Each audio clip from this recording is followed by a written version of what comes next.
Concordant dissonance. Disclaimer. This post will discuss heavy topics that may invoke uncomfortable feelings. The topic of race and racism, extreme violence, and triggering words will be used.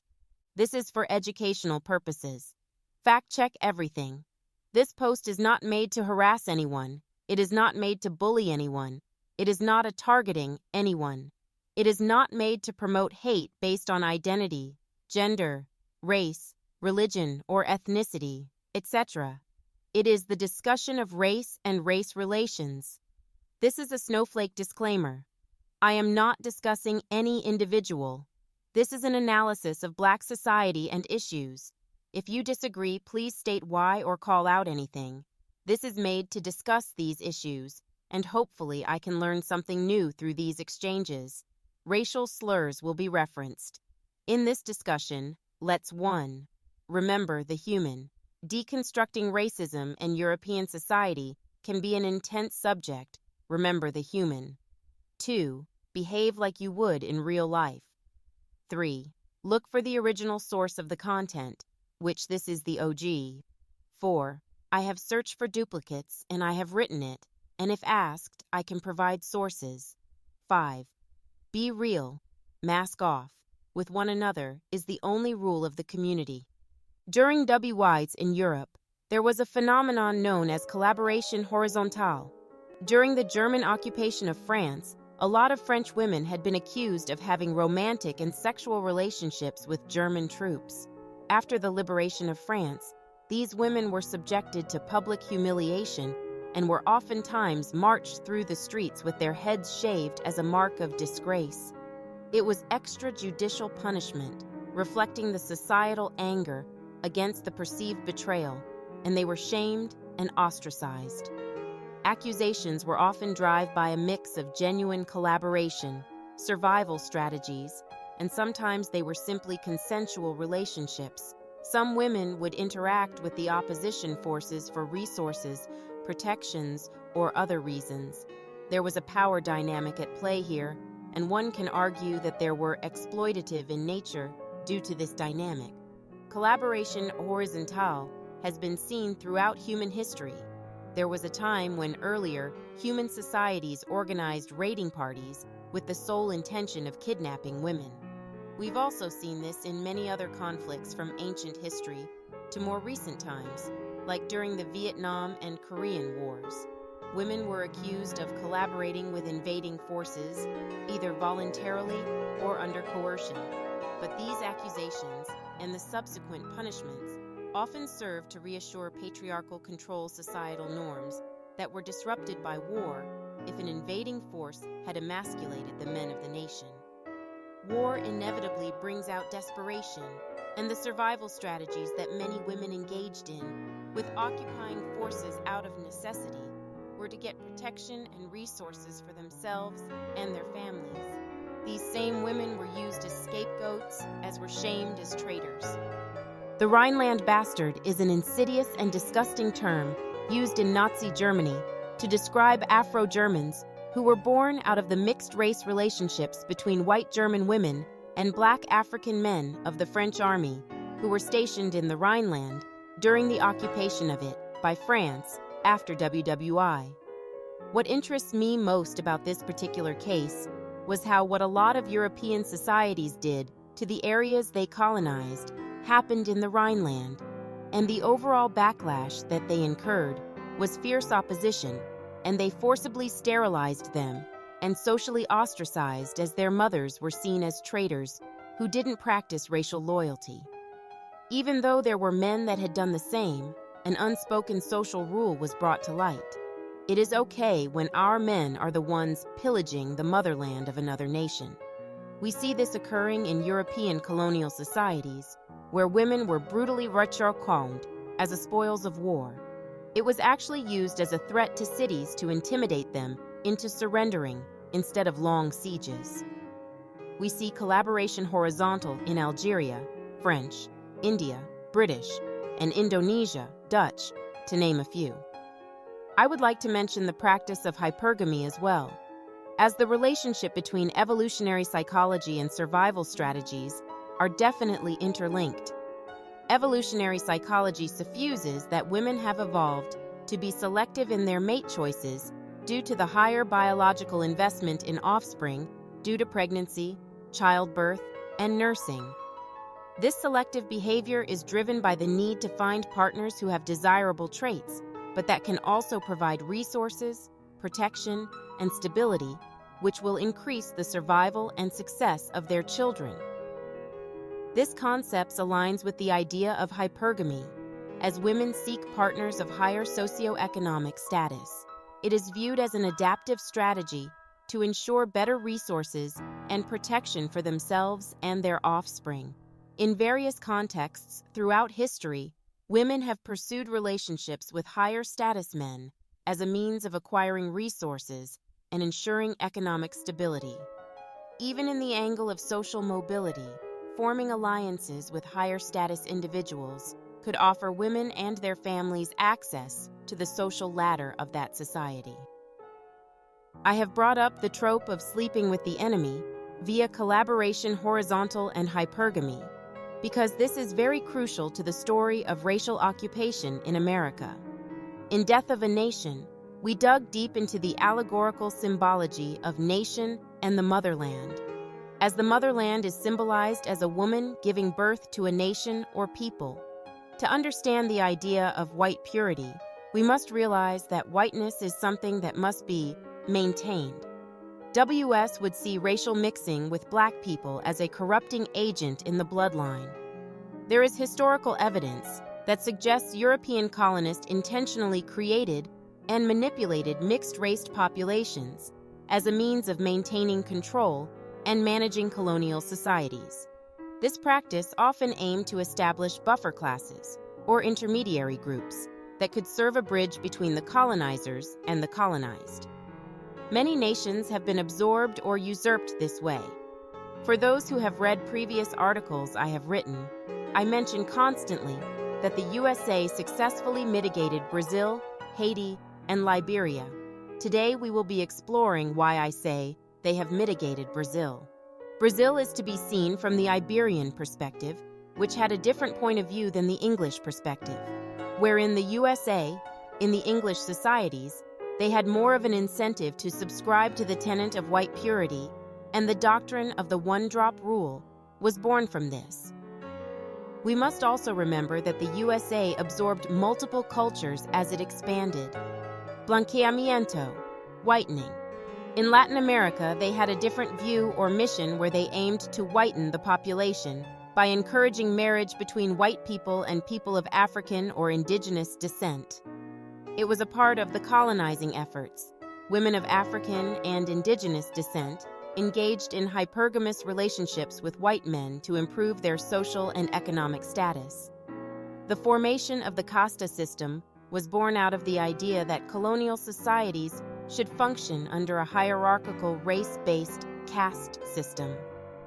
The casta was designed to organize and control the population as it created numerous mixed-race categories, with each group having specific rights and obligations. The mixed-race individuals often had more social privileges than the pure indigenous or enslaved populations, yet fewer than Europeans, which effectively created a buffer class between the European colonizers and the exploited indigenous and enslaved populations that oftentimes practice blanqueamiento to achieve higher social positions. This practice appears in many colonial European societies. In the French and Iberian occupied lands in the Caribbean, a practice known as placage would form, which were reminiscent or reflective of a similar system that existed in West Africa. Placate was a socio-cultural system that existed in colonial and antebellum New Orleans and parts of the Caribbean, where free women of color entered into formalized relationships with European men, typically of white French and white Iberian settlers. It involved long-term, semi-officiated unions between free women of African, mixed, Black European, or Creole descent and European men. These arrangements were more formal than casual relationships, but not legally recognized as marriages. European men would provide financial support, property, and sometimes even formal education for the women and their mixed-race children born these unions. For the women, placate offered a route to improve social standing and economic security in a racially stratified society where opportunities for non-white people were limited. A new ethnic group would form, called the gens de couleur libre, in colonies like Saint-Domingue, Haiti, Louisiana, and other Caribbean territories. The French and the Iberian colonists often formed relationships with women of African and mixed descent. The offspring of these unions formed a distinct social class. This social class were sometimes given education, land, and other opportunities, positioning them as intermediaries between the enslaved population and the European colonizers. This class helped enforce the colonial social order and served as a buffer against potential uprisings. They even owned enslaved people, and some were enslaved. One interesting example of this colonization effort is Gorée Island off the coast of Senegal. Gorée Island was a significant center for the Atlantic slave trade, as it was a holding point for enslaved people before they were transported across the Atlantic to the Americas. European traders and colonizers formed relationships with West African women with the unions, often resulting in mixed-race offspring. The seigneurs were the wealthy and influential women who had gained this social prestige from forming unions with European men or were their offspring. These women held socioeconomic power as they controlled much of the trade on Gorée Island and the nearby St. Louis, and they dealt with various goods not limited to human trafficking.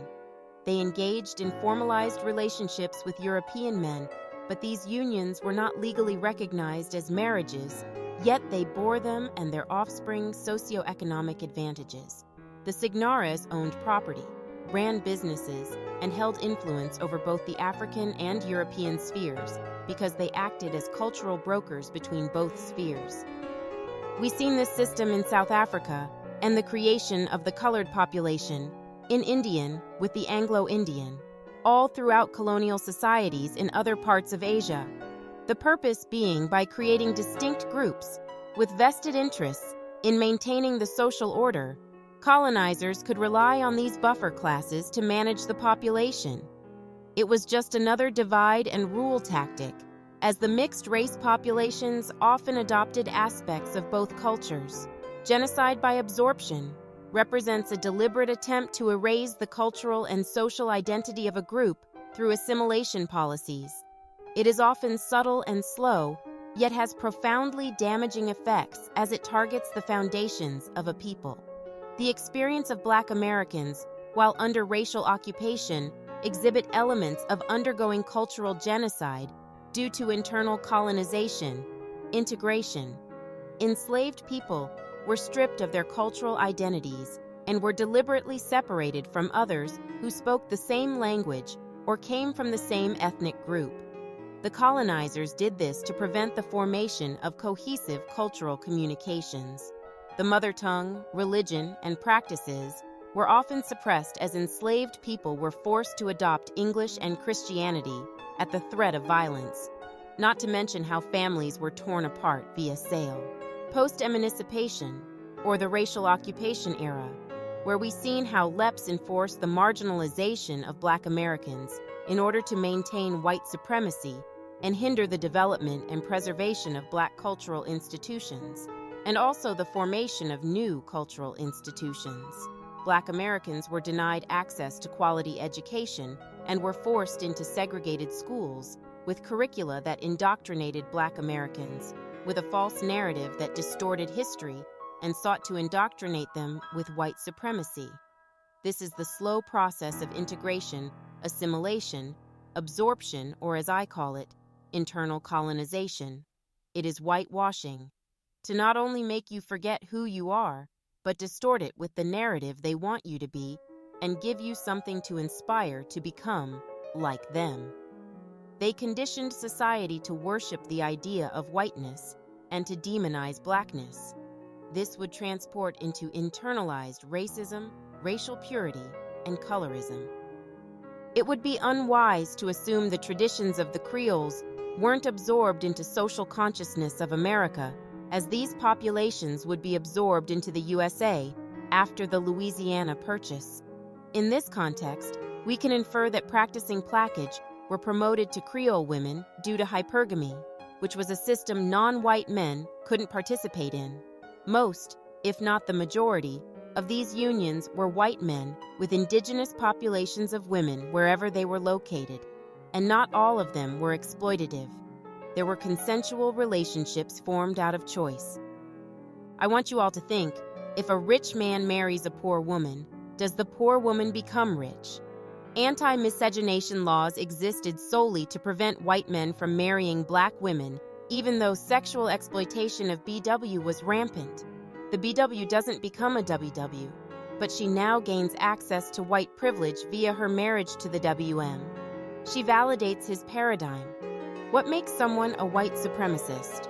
A white supremacist is anyone who adopts the mythology and religion that white people and white culture are superior genetically and socially, that they are inherently better, the next version of human evolution. Supporting white supremacy has various forms. We have black people who still worship whiteness, as they are at the top of the social order. Whiteness is still socially valued due to race theory and way the world was structured to worship white people. They seen moving up and securing a white partner as a status symbol of their individual superiority. They want to practice social mobility and gain access to white privileges via marriage, or they are practicing blanquea maintu due to internalized racism and colorism. Despite the reason, the results are the same. White privilege and the stereotypes that come with whiteness is a sort of halo effect due to centuries of propaganda. It manifests in different ways, but one way it manifests is often through dating and romance. As white and lighter-skinned, non-black people are desired more as a result of people trying to move closer in proximity to becoming white. A fantasy that white supremacist has propagated for centuries. White purity was something to be maintained. You can access someone's proximity to whiteness, sometimes by listening to how one speak. I have noticed that the majority of people who classify themselves as mixed grew up in proximity to white people, and those who grew up in proximity to blackness, or insert group, would simply claim that group's classification. I know this is almost certain for black people due to the one-drop rule. You can see the psychology play out as when someone grows up in society that demonizes blackness, they would want to move far away from it as possible.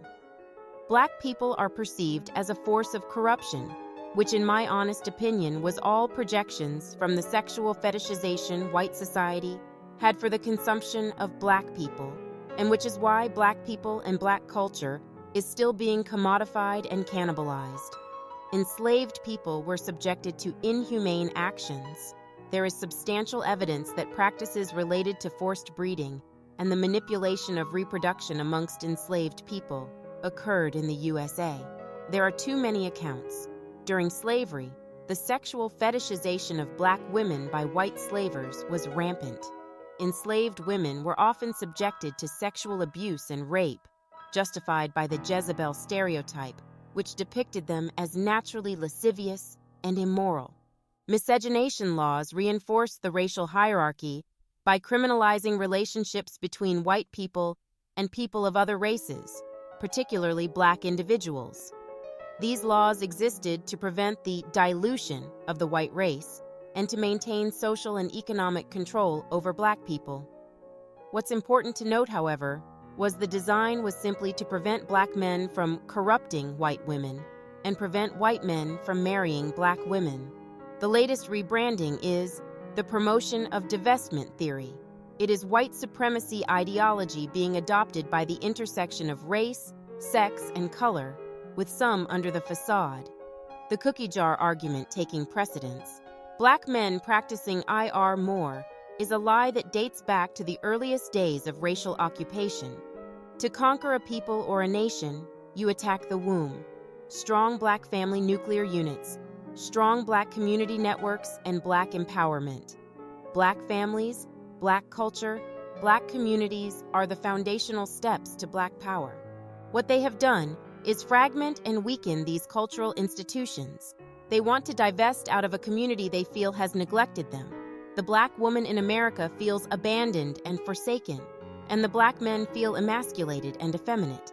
The answer isn't to promote white supremacy or adopt WS talking points, yet Crazy Enough IR is promoted to Black women as a means of empowerment in a community where they are made to feel forsaken by media, which is adopted or reflected by society. Divestment movement is the spiritual successor to the same systems that caused placage. It divests and divorces one from the Black community and the Black struggle. It dilutes Black power movements. Oddly enough, these individuals who want nothing to do with the Black community often rally the Black community when they experience racism. It is exploitative. Women take on the status of their husbands. One analogy I often use is, if a rich man marries a poor woman, is the poor woman now rich? If a rich woman marries a poor man, is the poor man now rich? Proximity matters. I don't care. It is not an injustice to us all that white racism affected you when you were actively attempting to benefit from proximity to it. Those traditions left their imprint. Divestment is white society's love child with internalized racism. Divestment uses prejudice or preconceived notions, classism, sexism, and racism. It is justified when it is via the woman doing it, because somehow only Black women were on the receiving end of colorism and the demonization of Black skin. This is dishonest and insidious because it whitewashes history and promotes a false version. It promotes the noble Black women myth, which is a dehumanizing version of the mammy caricature. It uses generalizations and infantile arguments, deploying cookie jar logic in order to justify one's internalization of racism. Ironically, it's the exact same rhetoric the internalized racist and the colorist Black men use, but the opposite goes ignored and even celebrated. I think it's even odder that the stereotypes that has been propagated by white society for centuries still survive, such as the myth that Black men are out and about lusting for white women, Black brute, and that Black women being sexually objectified from early ages and sexually immoral, Jezebel and tragic mulatto. There's an unaddressed internalized racism epidemic in the Black community in which colorism is a byproduct of it. The truth is, whiteness is still highly valued globally. Society is structured for this, and proximity to whiteness is desired because of the social proofing effect. People still see white people, white culture, and social structures as superior, and they idealize relationships with them, and they feel validated or chosen when they can. Our media and culture reinforce this, and Blackness and Black culture has undergone commodification for the sake of representation. Social mobility for Black Americans have diluted the culture and caused a brain drain effect. It is not a united community. We need strong Black families to reverse the social influences and pulls that has caused us to want to be white, humanized, after centuries of dehumanization. That collective psychological trauma is deeply ingrained in our culture, and it reflects in our behaviors. There's active promotion against Black love because that's where it starts. There's strong propaganda via media to not date Black or dark skin, to date outside your race and culture. These are remnants of old models of thought, promoting divestment theory amongst Black women in a thinly disguised fashions as Black women going their own way or leaving a harmful community kinda ignores the result, whitening. They do this in order to make it much more digestible, and it is actually harmful in the long term because it dilutes Black power and restoration efforts. We need strong Black family units to counterbalance the residual effects of centuries of racial discrimination. There's still many who want to further divide Black men and Black women out of hate and want to push their ideology onto other Black women and men under the guise of well-intentions. It is empowering to not care who likes you or not, and to do your own thing instead of being a pick-me for colonizers and the people who engineered a society and culture that has hated you for centuries. F their validation. They might try to argue that divestment is black women going their own ways. It is just blanqueamiento.